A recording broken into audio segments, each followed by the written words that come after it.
జగన్మోహన్ రెడ్డి గారి పర్యటన సందర్భంగా ఇద్దరు మరణించడం జరిగింది. ఒకరు చీలి సింగయ్య వెంగళాయపాలెనికి చెందినటువంటి వ్యక్తి, అలాగే మరొకరు సత్యనపల్లిలో సృహ తప్పి గుండెపోటుతో మరణించడం జరిగింది.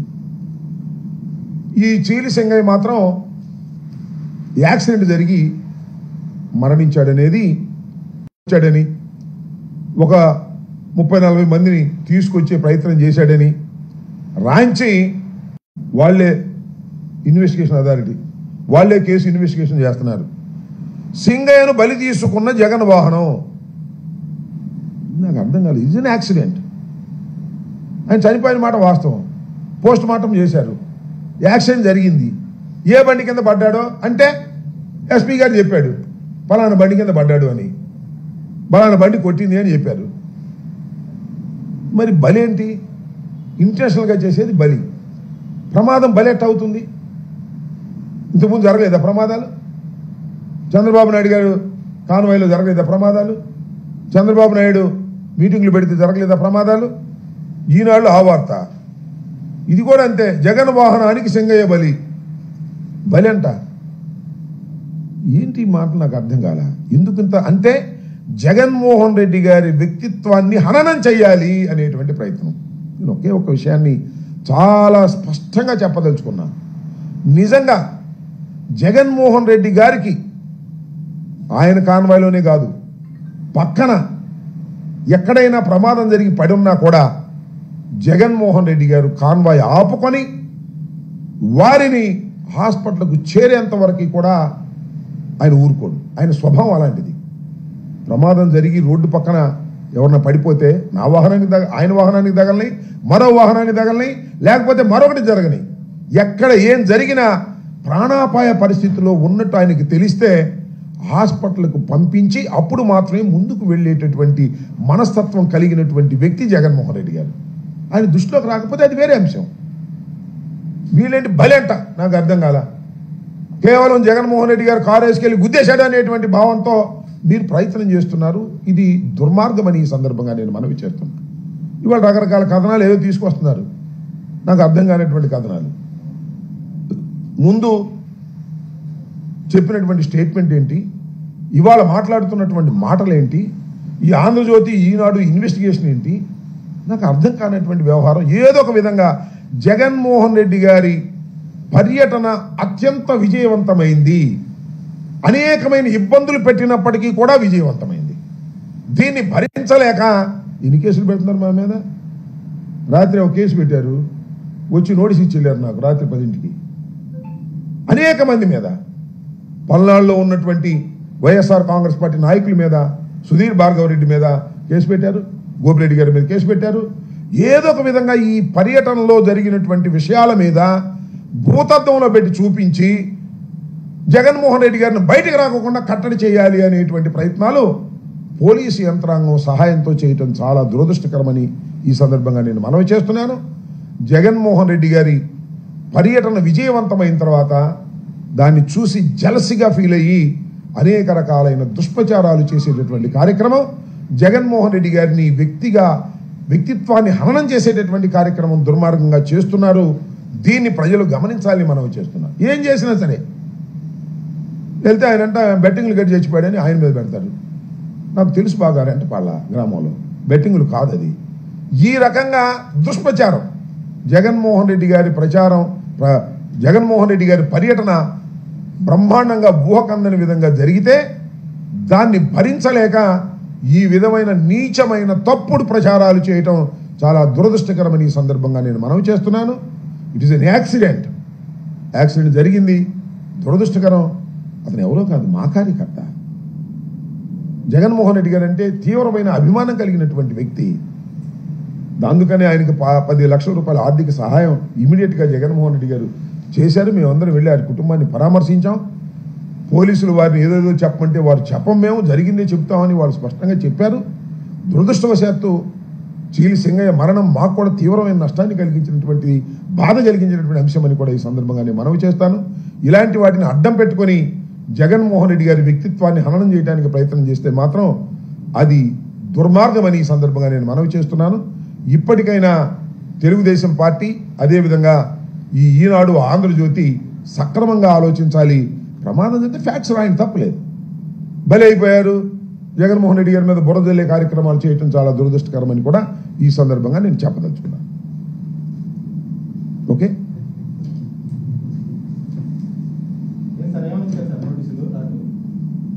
ఏదో కేసు పెట్టామన్నారా, చూపించమంటావా? ఏదో కేసు పెట్టాము, మీరు 14 రోజుల లోపల ఇవో సెక్షన్లు ఉన్నాయి, చదివి వినిపించమంటే వినిపిస్తుంది. అదిగో అక్కడ అట్ట తీసుకురావా, ఎవరున్నారు అక్కడ? ఆనంద్ దాని మీద కట్టలు తీసినప్పుడు రాత్రి ఇప్పుడు మా మీద ఏ రకమైన కేసులు పెడుతున్నారంటే, అక్కడ ఎర్ర కట్టలు ఉంటాయి తీసుకురా, టేబుల్ మీద 2 ఉంటాయి తీసుకురా పైన. మా మీద ఏదో చాలా కేసులు పెట్టారన్నారు, ఎన్ని కేసులు పెట్టారో తెలియదు కానీ రాత్రి మాత్రం నాకు కానిస్టేబుల్స్ వచ్చి they have given a notice, Nagarampalem police స్టేషన్లో మీ మీద కేసు రిజిస్టర్ చేశాము. నాకే కాదు చాలామందికి ఇచ్చారు. ఇదిగో నోటీస్. నేను కూడా ప్లేటర్ లాగా అన్ని తయారు చేసుకుంటున్నాం. ఏం చేయాలి మేము? ఈ ప్రభుత్వం వచ్చిన తర్వాత ఇక మేము కేసులు ఎదుర్కొనే కార్యక్రమంలోనే ఉన్నట్టుగా కనిపిస్తూ ఉంది. వాళ్ళు ఇదిగో ఈ కేసు దర్యాప్తు కాలమునందు కానీ కోర్టు నందు కేసు పెండింగ్లో ఉండు సమయంలో కానీ అవసరమైన సందర్భంలో కోర్టు వారు ఎదుట లేదా దర్యాప్తు అధికారి ఎదుట హాజరు కావాలను. మీరు ఈ నోటీసు ముట్టిన 14 దినముల్లో నగరంపాలెం పోలీస్ స్టేషన్ గుంటూరు జిల్లా నందు ఈ దిగువ సంతకం చేసిన అధికారి ఎదుట హాజరై మీ గుర్తింపు తెలుపు పత్రమును దాఖలుపరచవలెను. పైన తెలిపిన ఏ విధమైన షరతులు మీరు ఉల్లంఘించిన ఎడల కోర్టు వారి అనుమతితో మిమ్మల్ని అరెస్ట్ చేస్తాం. కోర్టు వారి అనుమతి తీసుకుని అరెస్ట్ చేస్తామన్నారు. ఈ సెక్షన్లు కూడా చెప్తాను.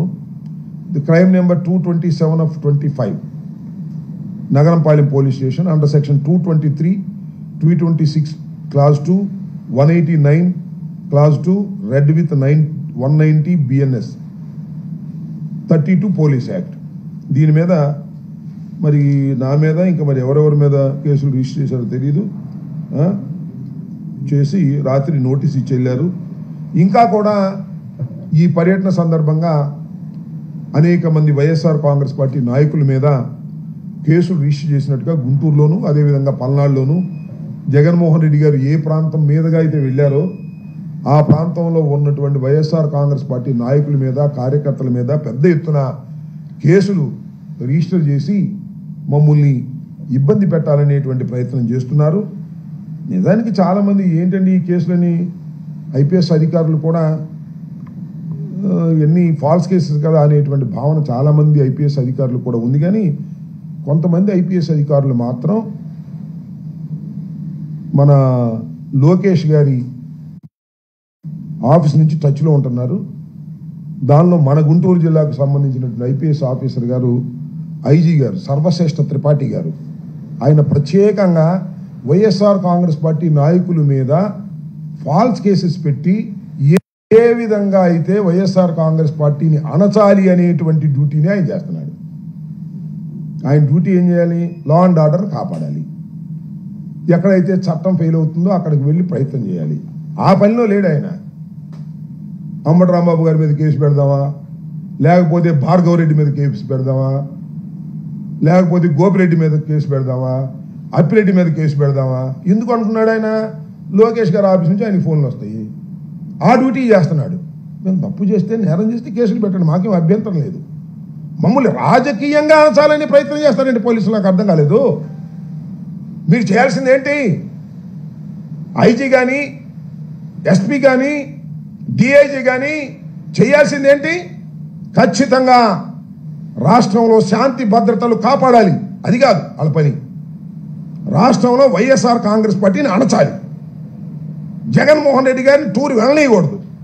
జగన్మోహన్ రెడ్డి గారి టూర్లు ఏదైనా జరిగితే దాన్ని భూతత్వం పెట్టి చూపించాలి, భయపెట్టాలి. జగన్మోహన్ రెడ్డి గారు టూర్కి వెళ్తే అక్కడ వచ్చిన జనం మీద అందరి మీద కేసులు పెట్టాలి. ఒకసారి కేసులు పెట్టి ఇక్కడ రాకుండా పోతారు. అంటే సర్వశ్రేష్ఠ త్రిపాఠి గారు ఐజీ గారు వైఎస్ఆర్ కాంగ్రెస్ పార్టీని అణచడం కోసం ప్రత్యేకమైన డ్యూటీ తీసుకున్నాడా? నాకు అర్థం కాలేదు. What is this? Being an IPS officer, senior officer, ఇది నేను చెబుతున్న మాట కాదు, పోలీసులే చెబుతున్నారు మాకు ఆ మాట. ఏమని అనుకుంటున్నారేమో, సిఐలు, ఎస్ఐలు, డిఎస్పీలు చట్టబద్ధంగా పనిచేసే వాళ్ళు ఉంటారు, ధర్మంగా పనిచేసే వాళ్ళు ఉంటారు. వాళ్ళందరూ లూప్ లైన్లో పెట్టారు, వాళ్ళే చెప్తున్నారు. మా ఎస్పీలే మమ్మల్ని అంటలేదండి, వాళ్ళు చట్ట ప్రకారం మమ్మంటున్నారు. మా ఐజీ గారు మాత్రం మాకే ఫోన్ చేసి చట్ట వ్యతిరేకంగా వెళ్ళండి, కేసులు పెట్టండి అని అంటున్నారు. ఏమిటి అన్యాయం? ఆలోచించుకోమని కూడా ఈ సందర్భంగా మనవి చేస్తున్నాను. మీరు కేసులు పెడితే కేసులు భయపడతాం అనుకోమాకండి. మీ కేసుల్ని చట్ట ప్రకారం ఎదుర్కొంటాం. వెనుదిరిగే ప్రశ్న కూడా లేదు. రాత్రి వచ్చి నోటీస్ ఇచ్చి వెళ్ళారు, నోటీసులు ఇవ్వండి, లేకపోతే లోపల పెట్టండి. చేసేది ఏంటంటారా? మేము చేయగలిగింది ఏంది? రాజకీయాలు వదిలి పారిపోవాలా? మీ దెబ్బకి మీరు కేసులు పెడుతున్నారని భయపడి రాజకీయాలు వదిలి పారిపోవాలా? చిన్నప్పటి నుంచి రాజకీయాల్లో ఉన్నటువంటి వ్యక్తులు లోపల పెట్టి కుమ్మేస్తారా? జైల్లో పెట్టేస్తారా? ఏమిటి అన్యాయం అంటున్నా? కాకి బట్టలు వేసుకోండి, పచ్చ చొక్కాలు వేసుకోమాకండి లోపల.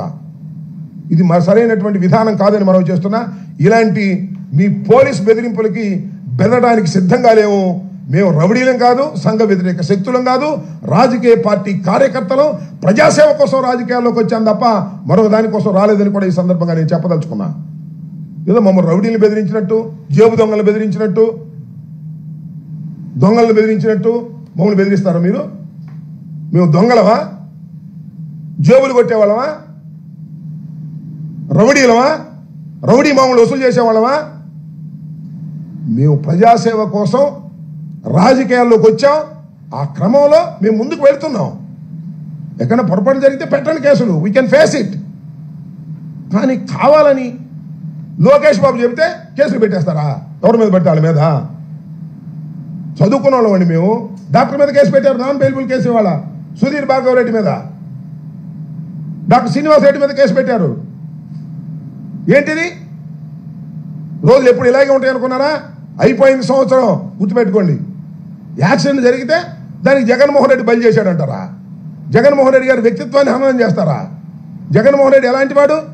ఎక్కడైనా ఆయన కారు కాదు, ఎవరి కారు కన్నా తగిలినా కూడా అక్కడ ఆగి వాళ్ళని ఇమీడియట్గా హాస్పిటల్కి పంపించేటటువంటి మానవతా దృక్పథం కలిగినటువంటి జగన్మోహన్ రెడ్డి గారి మీద మీరు ఇష్టం వచ్చినట్టు కేసులు పెట్టాలని ప్రయత్నం చేస్తున్నారు.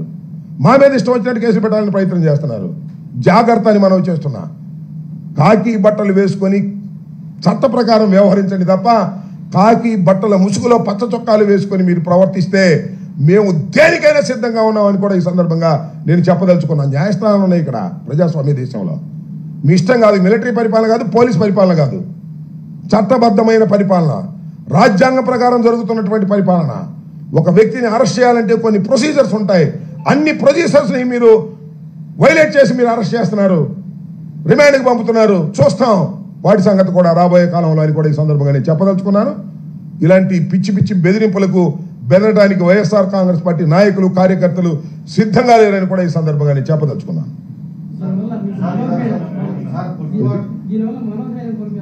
ఎవరు మనోధైర్యం కోల్పోరు, మరింత మనోధైర్యాన్ని పెంచుకుంటారు. నేను ఒకటే మనవి చేస్తున్నా, నారా చంద్రబాబు నాయుడు గారిని 53 రోజులు లోపల పెడితే వాళ్ళ అబ్బాయి కక్ష తీర్చుకుంటున్నాడు. అంతేగా? మమ్మల్ని లోపల పెడితే మేమెంత కక్ష తీర్చుకోవాలి? ఆలోచించుకో లోకేష్. మీ నాన్నని 53 రోజులు లోపల పెట్టారనే కదా ఇంతమంది లోపల పెడుతున్నావు. నెల తరబడి లోపల ఉంటున్నారు. వాళ్ళ కుటుంబాలన్నీ కక్ష పడితే నీ పరిస్థితి ఏంటో ఆలోచించుకో. మమ్మల్ని కక్ష పెట్టి లోపల పెట్టిస్తావా? మనోధైర్యాన్ని ఈషన్ మాత్రం కూడా కోల్పోయే పని లేదు. మనోధైర్యాన్ని కోల్పోయే వాళ్ళు రాజకీయాల్లోనే ఇవాళ లోకేష్ రెడ్ బుక్ రాజ్యాంగంలో ఉండటానికే వీల్లేని పరిస్థితి. మనోధైర్యంతో ఉన్నవాళ్లే ఇవాళ రాజకీయాల్లో ఉండాలని నిర్ణయించుకున్నాం. మా మనోధైర్యాన్ని కోల్పోము. ఈ క్రమంలో ఈ పోలీసు వారు పచ్చ చొక్కాలు వేసుకొని పరిపాలన చేసే పోలీసులు కొంతమంది, అందరినీ అన్నో, వాళ్ళు చేసే క్రమంలో, మా మీద కేసులు పెట్టే క్రమంలో, మమ్మల్ని అరెస్ట్ చేసే క్రమంలో, మమ్మల్ని హింసించే క్రమంలో ఏమైనా సిద్ధం. దానిలో సందేహం లేదు. నెల రోజులు పెట్టుకుంటారా, సంవత్సరం పెట్టుకుంటారా, జగన్మోహన్ రెడ్డి గారి లాగా 16 ఏళ్ళు పెట్టుకుంటారా? జైల్లో పెట్టుకోండి, చూస్తాం సంగతి ఏంటో. జైల్లో ప్రాణాలు పోతాయా? చూస్తాం అది కూడా. ఏంటి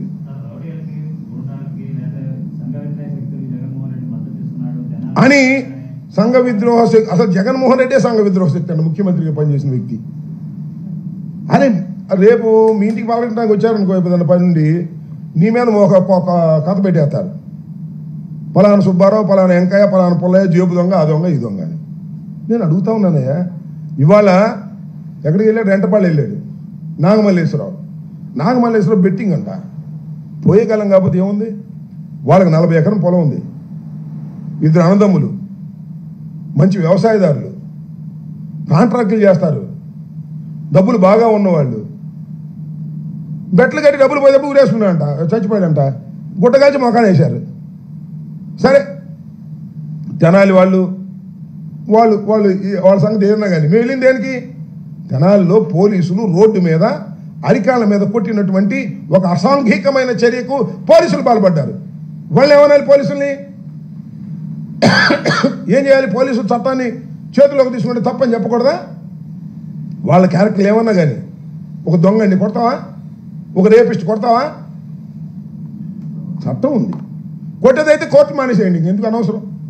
పోలీసులు కోర్టులు మానేసేయండి, ఛార్జ్షీట్లు పెట్టడం మానేసేయండి, రిమాండ్ పంపడం మానేసేయండి, మీ సెల్లో వేసి కొట్టేసేయండి అందరు. నేను ఓకే.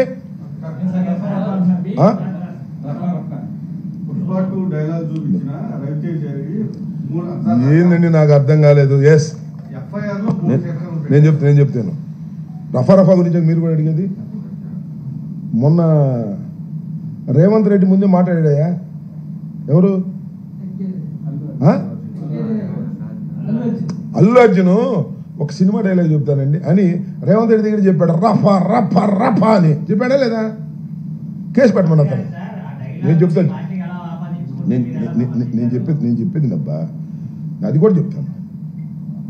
ఒక సినిమా డైలాగ్ని ఒకడెవడో అమాయకుడు కానీ ఇన్మేచుడు కానీ అటు పట్టుకున్నాడయ్యా, అదేమి రైట్ అని నేను అంటలా.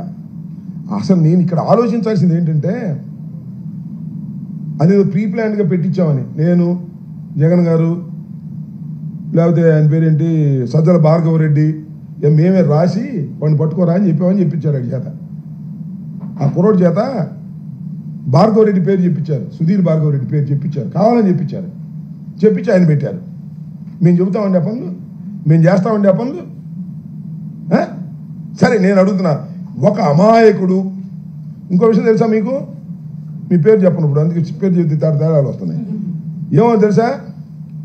అతను తెలుగుదేశం అన్నారు. తెలుగుదేశం సభ్యత్వం ఉందంట.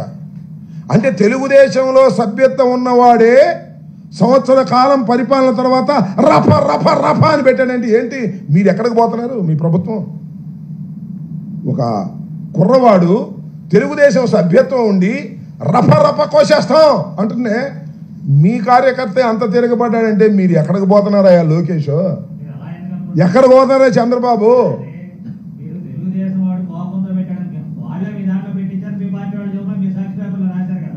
అది కూడా రాశారా? అది కూడా అనుమానమే కదా. ఇప్పుడు అదైతే ఆ అనుమానం ఒకటి, ఈ అనుమానం ఒకటి.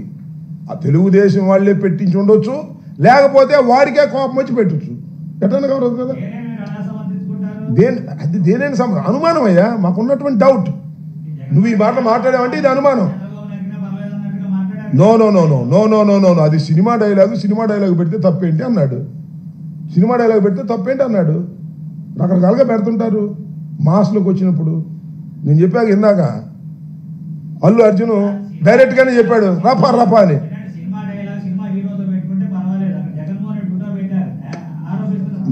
నువ్వు చూడయ్యా, నువ్వు చూడు, బాలకృష్ణ ఫోటోలు పెట్టి, బాలకృష్ణ చంద్రబాబు ఫోటోలు వేసి ఇవన్నీ చూపించాక ఇప్పుడు టైం లేదే. సమాజంలో ఇలాంటివన్నీ జరుగుతున్న మాట వాస్తవం. వాటిని ఎవరు సమర్థించరు. నెంబర్ 1. ఇది జరిగినటువంటి పరిస్థితులను బట్టి అతను తీసుకెళ్ళి ఆ కేసు ఏం కేసు పెట్టారండి నాకు అర్థం కాదా? రిమాండ్ పెడతారా? సరే, దీనిలో కాంట్రవర్షియల్ ఉంది. నువ్వు అన్నట్టు వాడు తెలుగుదేశం అని ఒకళ్ళు కాదు, వైసీపీలో చేయడం ఒకడు. This the controversial. We can't say, we can't know. మనకు తెలియదు. ఇంకా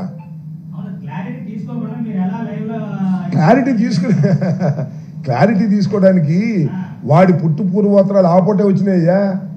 ఆ క్లారిటీ ఎక్కడి నుంచి వచ్చింది? పోలీసులు చెప్పండి క్లారిటీ. తెలుగుదేశంలో వాడి సభ్యత్వం ఉందని వచ్చింది చూసావు నువ్వు. ఇవన్నీ ఔపటిస్టు ఇవాళ ఏది నమ్మడానికి లేదయ్యా. ఎందుకంటే వాట్సాప్లో 1,90,000 ఇచ్చేస్తాను. ఏమి అమ్ముతాం మనం? దాన్ని ఫిక్స్ చేసుకుంటామా? నారాజ్ ఇది వదిలేమో. చౌదరి లాంటి వ్యక్తి అంటే అయితే ఏంటి చెప్తా ఉన్నారుగా.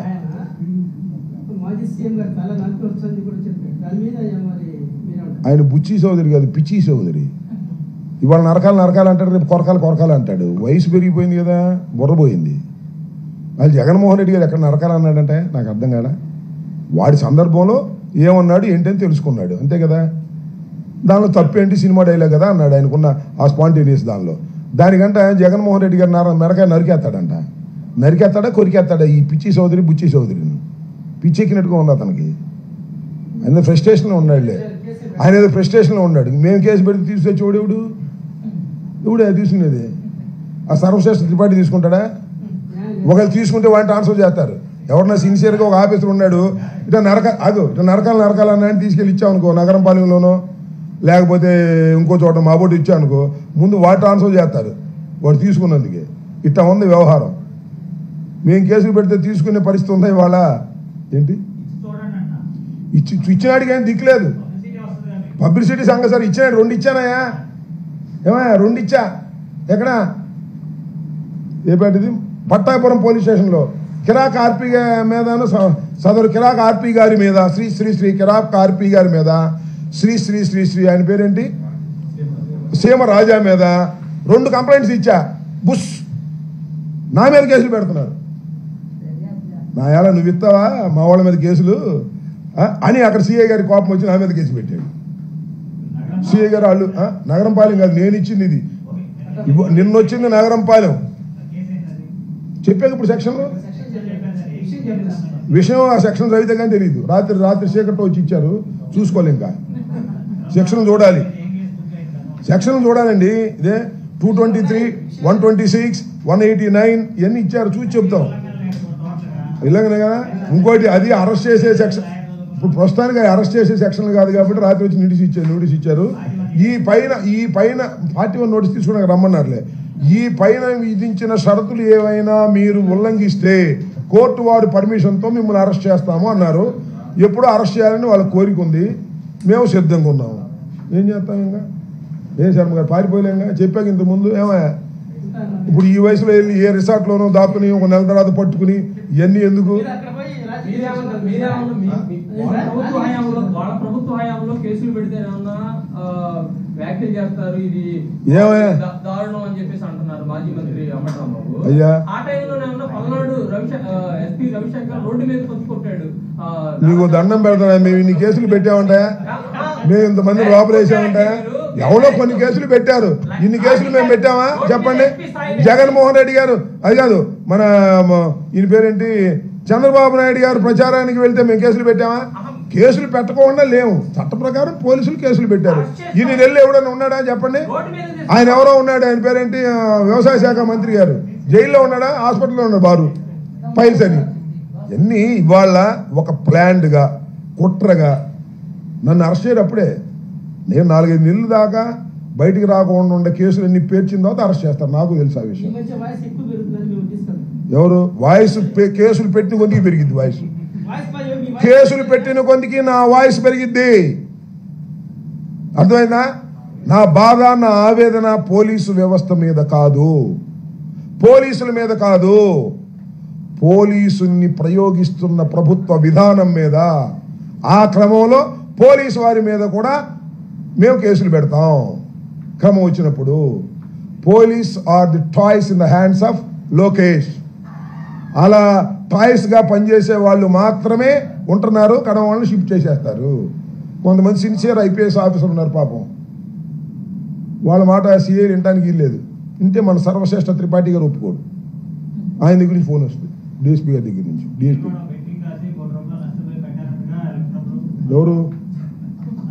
ఎవరు చెప్పారు? కన్నా గారి మీద కట్టామేమో. ఇంకా నయం, నేను ఆత్మహత్య చేసుకోవాలి 1 కోటి రూపాయల కోసం, నన్ను భావిస్తాను రమ్మని. కన్నా చెప్పాడా? ఎప్పుడు? కన్నాకి వయసు రీత్యా బుచ్చి చౌదరి లాగే బుర్రపోయినట్టుంది, మనం ఏం చేస్తాం. అట్లా కాదండి, మీ వాడి గుర్తుపెట్టుకో అబ్బాయి, పెట్టుకోమని ఒక కేసు పెట్టుకోమని బెట్టింగ్ పెట్టానని కన్నా లక్షణాన్ని రిపోర్ట్ ఇవ్వమను. కాదండి, కన్నా లక్షణాన్ని ఆయనకి తెలిసిన ఫ్యాక్ట్స్ మీద ఒక రిపోర్ట్ రాసి మన సర్వశ్రేష్ఠ త్రిపాఠి గారికి ఇవ్వమని నేను కేసు కడతాను నా మీద, అంతేగా. కన్నాకు కూడా వయసు పెరిగిన తర్వాత బుర్రపోయినట్టుంది బుచ్చి చౌదరిలాగా. నేను బెట్లు కట్టడం ఏంటి, కోటి పోవటం ఏంటి, ఇంకా ఊరేసుకోకుండా ఉండటం ఏంటి, లేకపోతే మందు దాకుండా ఉండటం ఏంటి, నన్ను పలచడం ఎన్ని కథలు చెప్తారు రేపు ఏదన్నా. ఏందో పిచ్చి మాటలు, పిచ్చి కదా. ఇదిగో కన్నా లక్ష్మీనారాయణ గారి గురించి, వాళ్ళ అబ్బాయిల గురించి మాట్లాడదలుచుకుంటే చాలా ఉంది. సందర్భం వచ్చినప్పుడు మాట్లాడతా. ఇంకోసారి కనుక్కో నేను బెట్ ఎక్కడ కట్టానో, లేకపోతే కంప్లైంట్ ఏంటో తీసుకెళ్ళి ఇవ్వమను. Okay right. పెట్టినాయా మన కేసులు ఇవన్నీ.